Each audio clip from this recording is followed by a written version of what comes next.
pessoal que está nos assistindo, boa noite.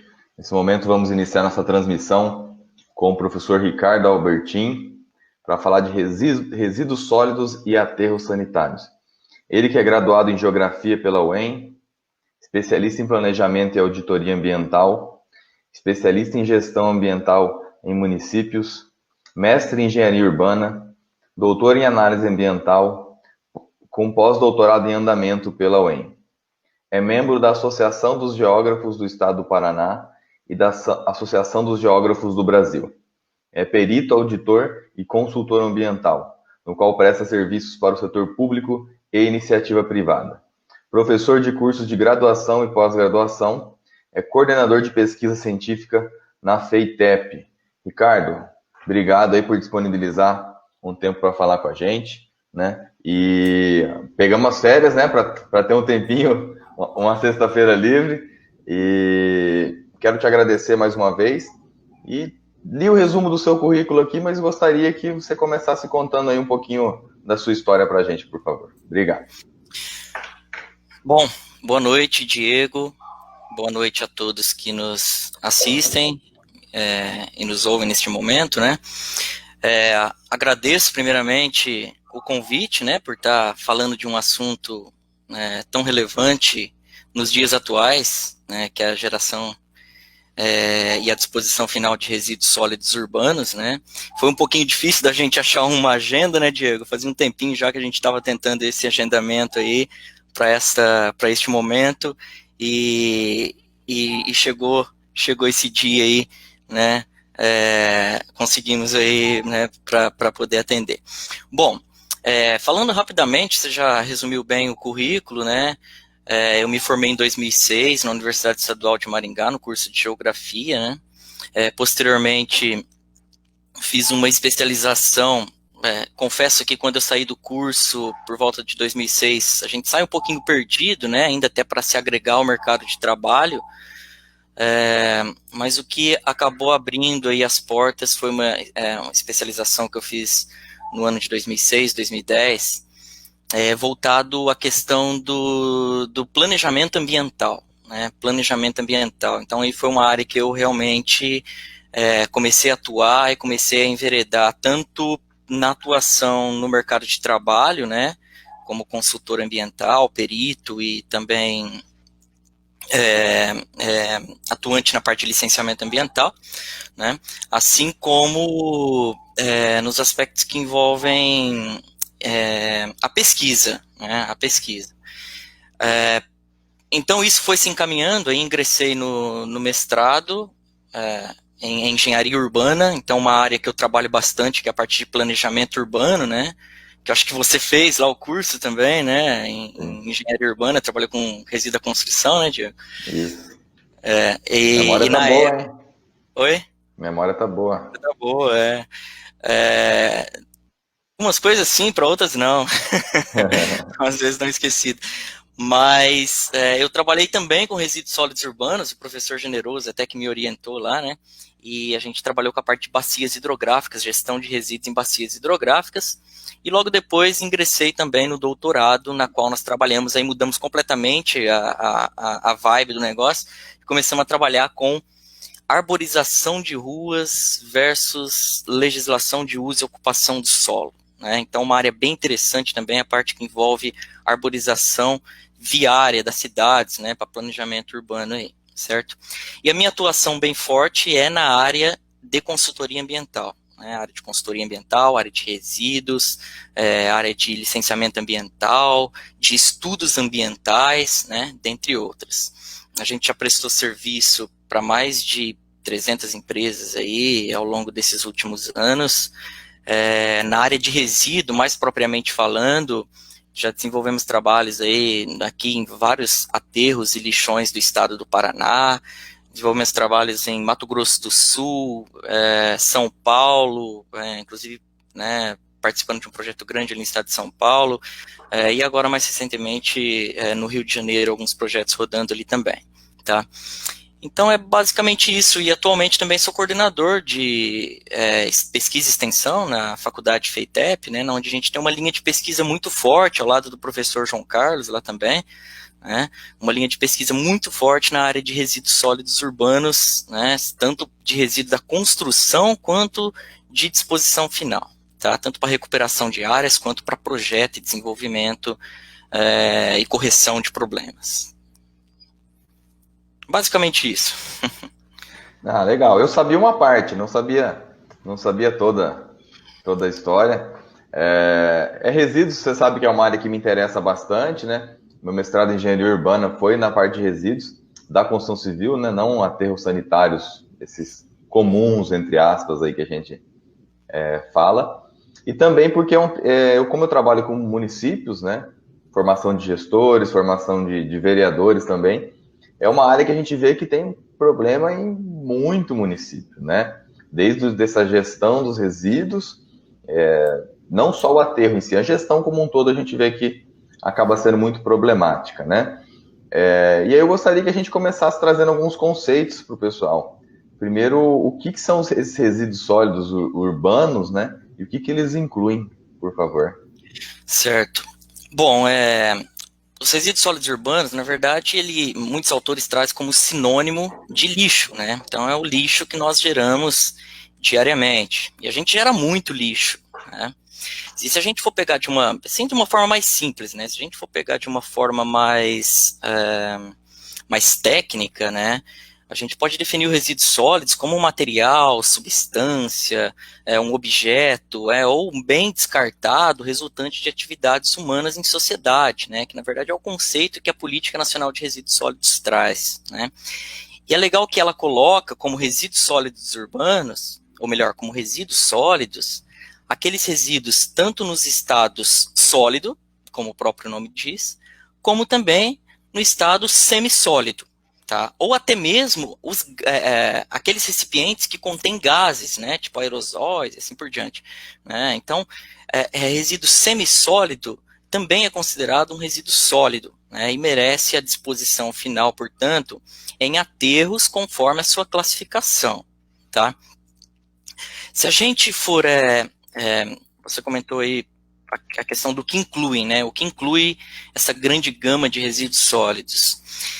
Os resíduos sólidos, a gente pode, para responder esse questionamento, a gente poderia separar em 2 pontos, né? A classificação do resíduo em relação à sua origem e a classificação do resíduo em relação à sua periculosidade.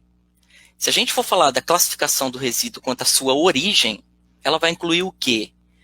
Resíduo domiciliar, ou residencial, resíduo público, né, aquele resíduo de varrição, de praças, de ruas, né, assim por diante, o resíduo da saúde, o resíduo da construção civil, resíduos de aeroportos, resíduos agrícolas, resíduos comerciais, e assim por diante, radioativos, né, então tem uma gama muito grande dessa classificação quanto à origem do resíduo. Claro que cada autor acaba abordando de uma forma um pouquinho diferente, mas no geral é mais ou menos nessa linha. Tá? Agora, se a gente for levar em consideração a classificação quanto à periculosidade, nós vamos ter a classificação bem clara dividida de 2 formas. Resíduos de classe 1, que são aqueles resíduos perigosos, certo? E os resíduos classe 2, que são os resíduos não perigosos. Os resíduos perigosos são aqueles normalmente gerados dentro de processos industriais, que merecem uma disposição final, né? Se ele não for tratado, ou mesmo mediante tratamento, ele pode receber uma disposição final, e deve receber uma disposição final, em aterro classe 1, em aterro industrial. E o resíduo classe 2, obrigatoriamente, a disposição final do rejeito será em aterro sanitário. Claro que depois a gente tem outras formas de tratamento e a gente vai falar um pouquinho disso, creio eu, na live de hoje. E só aproveitando aí um pouquinho esse questionamento para a gente dar o pontapé inicial, só trazer aqui um pouquinho da problemática. Tá? Se a gente for pensar que a história do resíduo no Brasil, eu digo assim em termos de destaque, né? O que se destacou para se chamar a atenção a problemática de resíduos sólidos no Brasil? Foi o seguinte: em 1994, lá em Olinda, estado de Pernambuco, ali ao lado de Recife, no lixão municipal ali de Olinda, e naquela época era muito comum a disposição de resíduos de saúde em área de disposição final, né? Muito embora eu acompanhei, você publicou ontem, um problema que você tinha denunciado lá em 2015, né? Mas o que aconteceu lá em Olinda? Você sabe que muitos dos catadores que trabalham nessas áreas de disposição final, eles vivem nessas áreas. Então o cara não mora num bairro, pega um ônibus e vai trabalhar no lixão. Não, ele mora no lixão, a maior parte dos casos, né? E eles se alimentam do próprio lixo, né? E o caso emblemático que ocorreu foi quando a senhora Leonildes, né, da Cruz Soares, 65 anos na época, e seu filho, Adilson Ramos, eles fizeram frito, tá?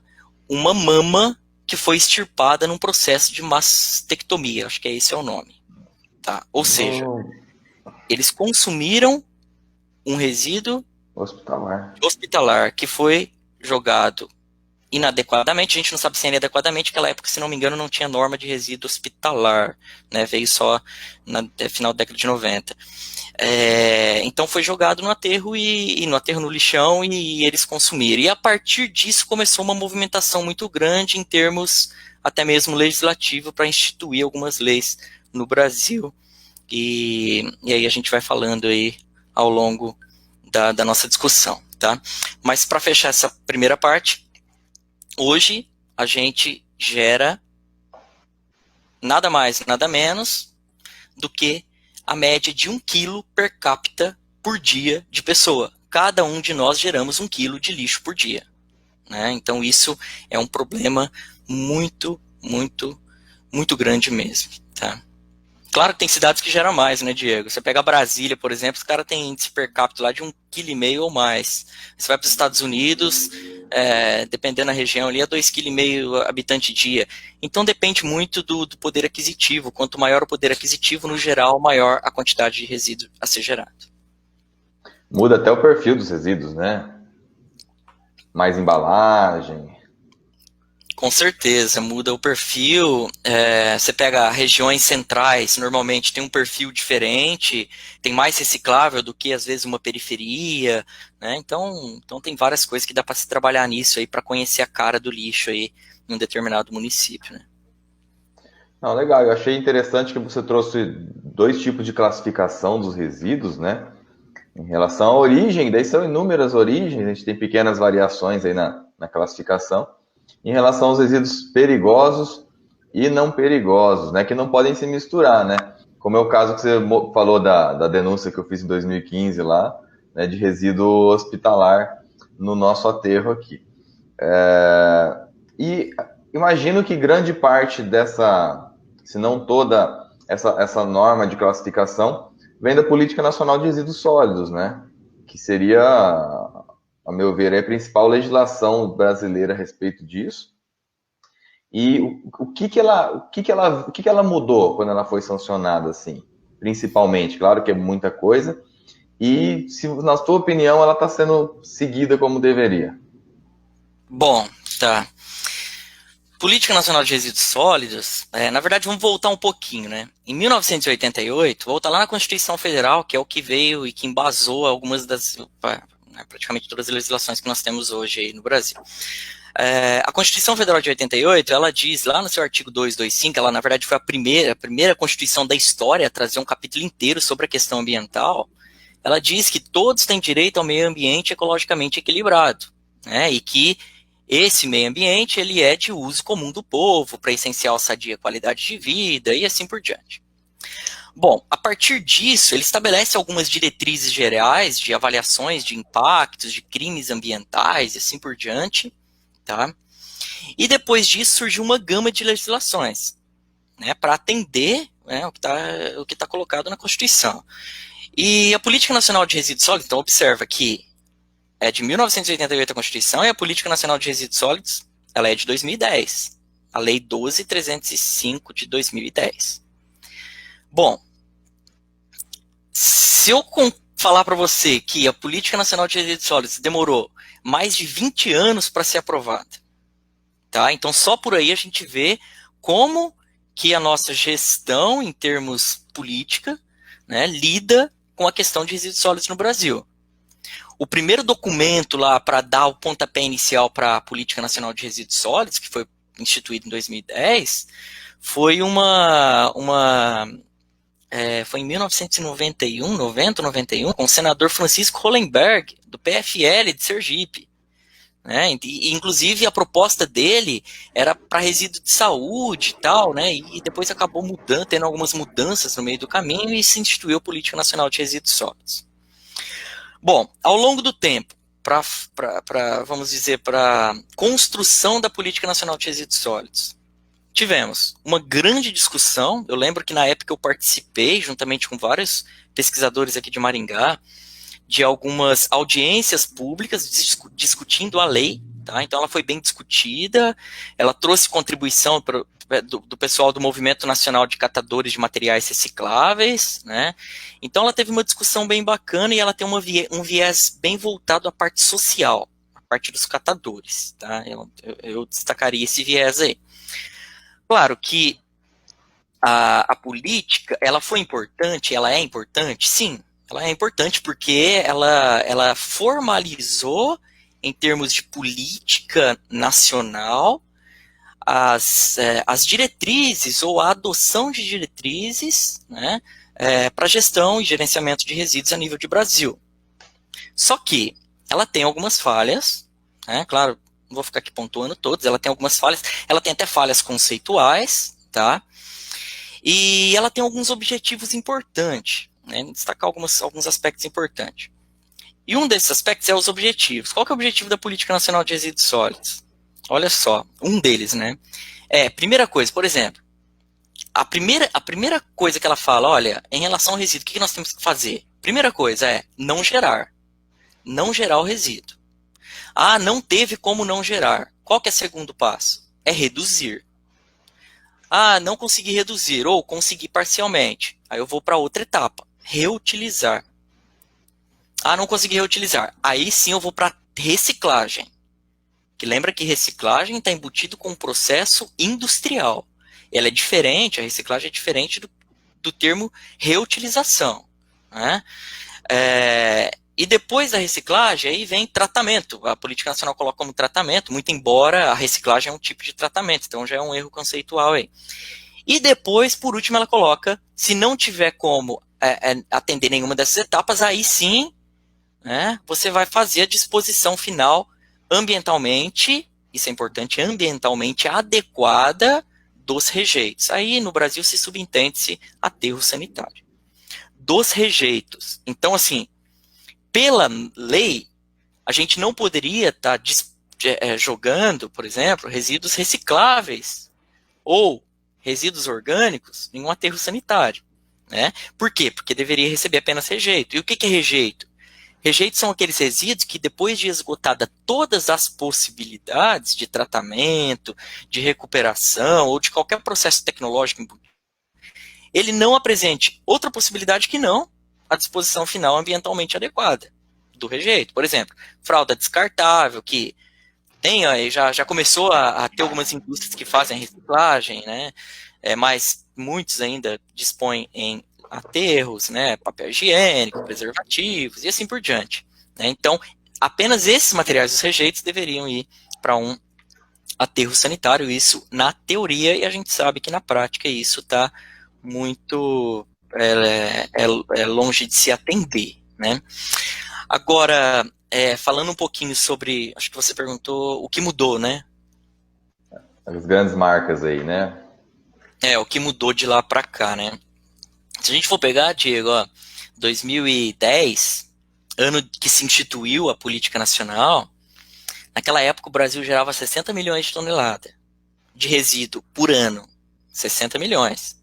Hoje, nós estamos gerando 79. Então, tivemos um salto aí de aproximadamente 20 milhões de toneladas. Claro, é óbvio que isso vai acontecer, porque você tem aumento de consumo, você tem aumento da população e assim por diante. Agora, alguns indicadores. Em 2010, 94% desses resíduos gerados, das 60 milhões de toneladas, foram coletados. 94%. Em 2019, que é o último dado, 92%. foram coletados. Ou seja, Diminuiu a coleta? Diminuiu em termos de coleta. Dados da ABRELP, Associação Brasileira de Limpeza, né, Pública aí, e que a cada 2 anos publica dados na área de resíduos sólidos, tá? Então diminuiu. Agora, outra coisa que a gente tem que olhar, eu estou falando que em torno de 90% dos resíduos estão sendo coletados no Brasil. Agora, e o restante? Para onde que estão sendo direcionados, né? Então, é isso que a gente observa no cotidiano nosso, nas cidades, né? Aqui em Maringá não é diferente. É lixo, o pessoal, população jogando lixo nos fundos de vale, é lixo sendo jogado em arruamento, né? É lixo sendo lançado em corpos hídricos, em locais principalmente com habitação irregular, né? Então nessa pequeno cálculo aí, você chega a praticamente 10% de todos os resíduos gerados no Brasil não são coletados anualmente, né? Outra coisa, aí melhorou, né? Você pega outro indicador, coleta seletiva. Em 2010 era 3.200 municípios, hoje são 4.070. Então você teve um aumento das iniciativas de coleta seletiva. Não quer dizer que é um programa, né? Iniciativas. Tem alguma coisa de coleta no município? Tem alguma coisa de coleta, mesmo que seja lá num bairro isolado, em uma escola, né? Ou assim por diante. Agora, em termos de disposição final, olha só o quanto que a gente melhorou.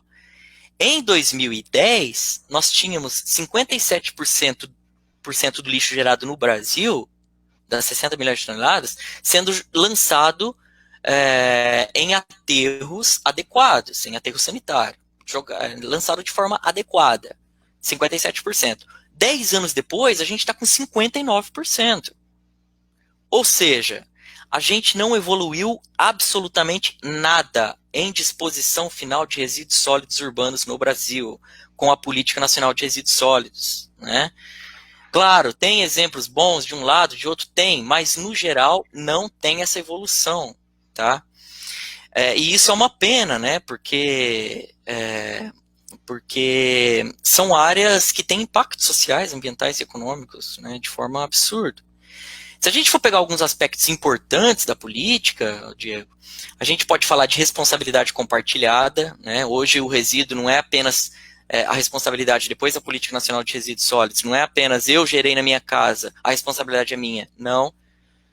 Você tem uma responsabilidade compartilhada entre o fabricante, setor público, prefeitura, né, e assim por diante, tá? Isso está se engateando com os acordos setoriais. Você tem um cunho social muito forte, que eu já comentei, da política nacional. Você tem algumas prioridades que a lei define, como, por exemplo, aqueles municípios que fazem consórcios intermunicipais para resolver o problema, acaba tendo uma prioridade para obter recursos junto à União, tá? E assim por diante, né? Acho que alguns dos pontos mais chaves aí a ser destacado aí nesse seu questionamento. Achei muito interessante e triste ao mesmo tempo, né, quando a gente trata da questão de legislação no Brasil como um todo, né, como alguns temas passam de uma noite para outra e são aprovados, e alguns temas demoram tanto, né? Então, direitos que estão lá na Constituição de 88, né, agora foram regulamentados em 2010 pela Política Nacional de Resíduos Sólidos. E aí tem uma coisa que no Brasil que é ímpar também, né? Que é a questão de tem lei que pega e tem lei que não pega, né? Ou parte da lei que não pega, né? Ou é lei ou não é. Daí tá na lei e muitas vezes não acontece, né? Então, por exemplo, essa questão da destinação final, né? Até para trazer para o pessoal que está assistindo, a gente tem os objetivos lá, né? Então, ninguém fala, dificilmente você vê uma política municipal tratando de não geração, assim, de verdade, tratando. Ou redução, né? Ou a própria reutilização. Então, o que a gente vê muitas vezes é aquela questão da reciclagem, que se fala, mas muitas vezes a iniciativa é pequena. E a disposição final, até houve uma discussão sobre os dados da ABELP, né? De que em muitos casos é autodeclaratório, né? Então a gente tem algumas distorções também. Então, por exemplo, voltando àquela foto que eu publiquei essa semana, talvez ali está sendo declarado como um aterro sanitário ou um aterro controlado, e aí tem lixo a céu aberto, ou o chorume está escorrendo para o rio, que só acontece em lixão. E aí no Exatamente. dado oficial vai estar lá, aterro controlado ou aterro sanitário. E é legal você fazer essa observação, porque isso aí, né, isso aí, na verdade, está falando do Sistema Nacional de Informações sobre Saneamento. Alguns dos municípios têm que passar o dado para o governo federal e ele pode. E a gente já presenciou isso em pesquisa científica desenvolvida lá na faculdade, com trabalho de orientação e tal. A gente já presenciou, por exemplo, que no papel está indicando que é um aterro sanitário, você chega no local, é um lixão a céu aberto. Né? Tanto isso aí é tão sério e tão importante, que se não me foge a memória, não sei se isso foi vetado ou não, agora nessa PL do saneamento, mas tinha um dispositivo que falava sobre a auditoria, a obrigatoriedade de auditoria nos dados repassados para o INIS, para o Sistema Nacional de Informação e Saneamento. Então, uma coisa aí que agora parece que, se foi regulamentado, eu acabei não verificando alguns pontos que ficou fora dessa regulamentação, mas é uma coisa que é sério, né? Os caras têm que declarar o dado correto, né? Isso é importante, né? E, na verdade, ético também, né? Pô.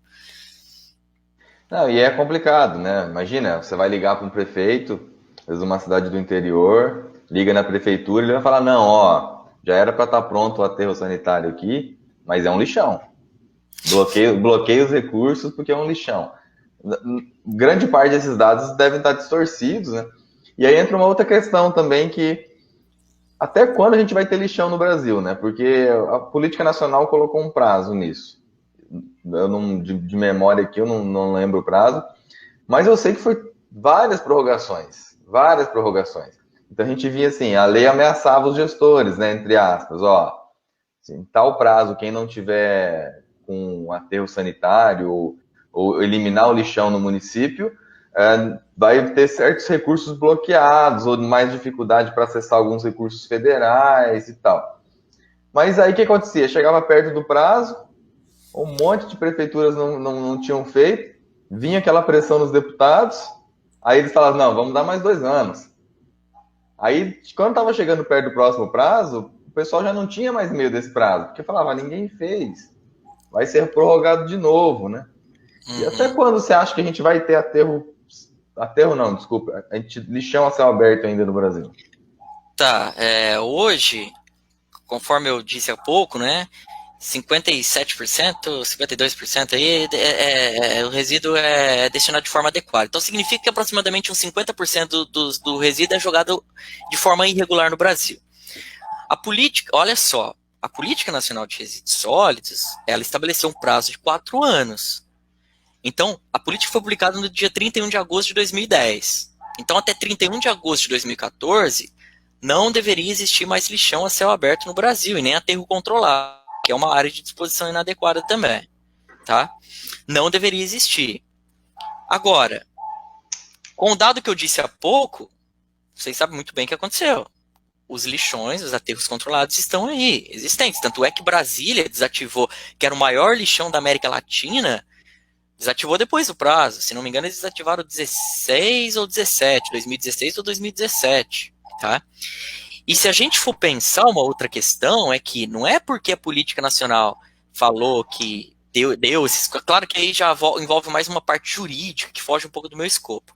Mas não é porque a política nacional falou, 4 anos, que eu não vou... ou que eu tenho que resolver o problema. Beleza, se o cara tá lá, tem que resolver o problema, mas tinha que ter resolvido antes. Você tem uma lei de 98, que é a Lei de Crimes Ambientais. Você tem, antes da Constituição de 88, você tem a Política Nacional de Meio Ambiente, que já falava de qualidade ambiental, que já falava desses aspectos que envolvem a recuperação de áreas degradadas. Tá? Você tem uma política estadual de resíduos sólidos do estado do Paraná de 1999, certo? E a coisa não andou. Né? Ou seja, fica protelando e a coisa não se resolve. E aí, não sei se você chegou a acompanhar ali, com esse novo marco de saneamento, regiões metropolitanas, o prazo foi expandido até agora, 31 de dezembro de 2020. regiões metropolitanas e cidades, se não me engano, acima de 100 mil habitantes, tá? Agora, cidades até, agora me fugiu se é 50 ou 100 mil habitantes, mas vamos lá. Aí se expandiu o prazo para 2024. Ou seja, então os municípios até 50 mil habitantes aí, se não me engano, tem até 2024 para resolver o problema. Pô, mais 4 anos, quando a gente chegar lá em 2023, o que vai acontecer? Muita gente não fez, né? Eu me arrisco a dizer isso, né? Então é um problema, muito complexo e que para resolver envolve um conhecimento técnico e também uma vontade política muito grande, né? Eu vejo muito essa relação da política, né? Que muitas vezes o pessoal trata de forma totalmente separada e não é, né? A política depende da área técnica e a área técnica também não consegue os avanços se não tiver os avanços políticos, né? E aí até nos cursos muitas vezes a gente pontua uma questão importante é a questão do pacto federativo, né? Porque muitas vezes a bomba estoura também na mão do gestor municipal, né? E é criada uma política nacional, né? Então a gente puxa lá desde a Constituição. Foram criadas muitas obrigações mais aos municípios. E mesmo assim, o percentual da arrecadação total de tributos é cada vez menor, cada vez mais concentrada na União e no Estado. Então, muitas vezes, a União que deveria, de repente, dar subsídios ou fomentar melhor, né? Inclusive subsídio técnico, né? Muitas vezes a gente trata com municípios muito pequenos que eles não têm, por exemplo, um engenheiro no município. Eles têm lá um engenheiro que vai lá uma vez por semana para fazer alvará e habite, né? E às vezes alguns projetos, mas é muito pontual, né? E uma outra questão. Oi, pode falar, desculpa. Não, eu ia só complementar essa sua fala. Na verdade, tem um gap muito grande aí, né? O Brasil, ele possui muitos municípios pequenos e que a maior parte deles tem uma insustentabilidade, talvez, não sei se seria esse termo, financeira. Então, se esses municípios fossem uma empresa privada, já tinha falido. E aí os caras não resolvem o problema do lixo. É óbvio que não vai resolver o problema do lixo, porque tem outras prioridades, tem a questão da saúde, tem outras prioridades a ser resolvidas, né? Então, o problema se passa por esse também, né? Disponibilização de recursos, essa questão do direcionamento ao município resolver essencialmente, né? E dentre outras questões, uma observação importante que você fez. Não, e aí tem um outro ponto, né? Existem vários Brasis, né? Então você tem aí cidades muito grandes que concentram metade da população, mas você tem um número enorme de municípios pequenos com outra realidade. A gente sabe que essa questão a gestão dos resíduos sólidos, ela encarece muito quando você não tem escala, né? O custo por habitante no município de 2 mil habitantes é muito maior do que o custo no município de 1 milhão de habitantes. E um outro ponto que daí é político, né? Que a gestão dos resíduos está mudando, porque a população está ficando mais consciente disso, mas é uma coisa que não dá voto, né? O que dá voto? Como você falou, atendimento à saúde dá voto, asfalto dá voto, saneamento não dá voto. A gente vê que, por exemplo, quando a gente fala de galeria de esgoto, né? Tem gente que reclama ainda, fala, agora vou ter que pagar a taxa de esgoto. E é uma coisa que, assim, prefeito nenhum tem aquela vontade de fazer a galeria, assim, porque politicamente não dá resultado. Querendo ou não, a gestão pública, os gestores vivem de ciclos que dependem de votos para continuar. E essa questão do lixo, a coleta, sim, né? Se você tiver problema na coleta e deixar o lixo lá acumulado, fedendo na rua, isso acaba politicamente com o prefeito. Mas a destinação final, grande parte da população não está preocupada. Se lá na zona rural, se está contaminando o rio, se tem lixo a céu aberto, quem se incomoda? Uma parcela da população que tem essa consciência e os vizinhos ali que são diretamente incomodados com isso. Então tem que ter essa, esse ajuste do governo federal com o governo municipal e do governo estadual também para fazer isso acontecer. Se depender da iniciativa municipal, não vai acontecer, né? Tanto é que por experiência própria, tá? O que a gente percebe na área de disposição final, quando a gente fala de, né, lixão, aterro e tal, é que os aterros sanitários melhor operados são aqueles aterros em que a iniciativa privada assumiu o sistema, tá? E você tem muitos bons exemplos no Brasil inteiro. Claro, tem coisa que às vezes acontece falhas também, né, por empresa privada, mas você tem muitos exemplos bons de empresa privada, né? Então, é claro que é um tema um pouco polêmico, mas a privatização do serviço de disposição final de resíduos, na minha concepção, ele é o melhor caminho. Prefeitura, principalmente pequena, não tem aquele know-how, aquela parte técnica de conhecimento. Eu já acompanhei vários casos, os cara implantam um aterro sanitário, a prefeitura, tá? Faz um projeto bonitinho, com aterro sanitário e tal, e aí de repente dimensiona lá o aterro lá para 5, 10 anos, e de repente começa a acumular lixo, e aquilo se transforma num lixão a céu aberto ao longo do tempo, tá? Por quê? Por falta de equipamento, por falta de gestão, por falta de recurso humano, por equipamento que o cara desviou para ir tampar o buraco da estrada rural, né? E acabou tirando ali da área, por subdimensionamento. Então, assim, são vários os problemas, mesmo daqueles que tentam implantar, mas ao longo do tempo isso acaba sendo demonstrado que não é efetivamente viável. Claro, tem exemplo, repito, né, tem exemplos bons no Brasil que a iniciativa, que o setor público possui aterros aí sanitários bem interessantes, mas a maior parte dos exemplos é da iniciativa privada. Tá?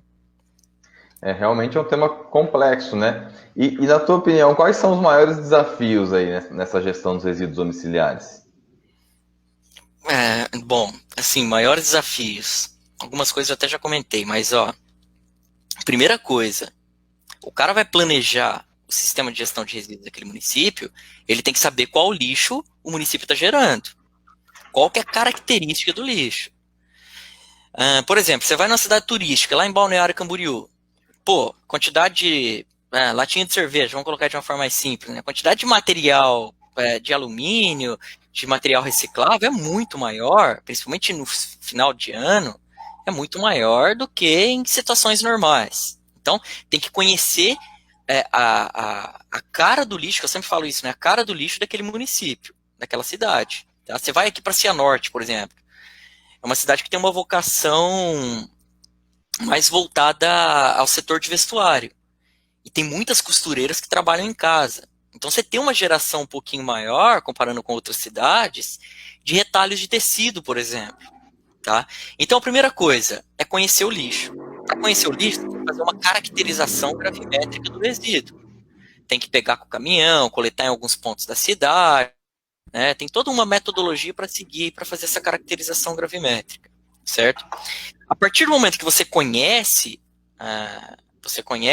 o tipo, a tipologia do lixo, a quantidade e tal, aí você pode começar a estabelecer algumas coisas. Você sabe, pô, 60% do lixo que está sendo gerado é reciclável. Então, pô, eu posso dimensionar lá uma cooperativa, agregar ali pessoas tal, para implementar um programa de coleta seletiva. Tantos por cento é orgânico, pô, então já posso direcionar para isso, sabe? Então tem que ter esse conhecimento, primeiramente, do lixo gerado. Claro, e conhecer o entorno, né? Não adianta nada o cara lá estabelecer um programa de coleta seletiva e de certa forma, não ter comércio no entorno. Bom, segundo ponto, acho que a administração municipal tem que se engajar e tem que ter vontade política de resolver o problema. Claro que você tem outras problemáticas, conforme você bem comentou, que principalmente obtenção de recursos, que é um desafio para a gestão pública, e a gente reconhece isso, né? É um desafio muito grande. Então tem que ter aquele jogo de cintura, tem que ter aquele conhecimento político para buscar recurso lá perante um deputado e assim por diante. Né? Então isso de fato ocorre e tem que ter. Terceiro, talvez, ter profissionais técnicos capacitados. Então, às vezes, a prefeitura, como que ela vai contratar um profissional que conhece ou tem um conhecimento técnico profundo na área de resíduos sólidos? Ela vai contratar, às vezes, mediante um processo seletivo, o que não necessariamente vai aparecer um candidato com especialidade na área de resíduos sólidos. Muito difícil. Muito difícil. Hoje as coisas estão ficando muito mais aprofundada.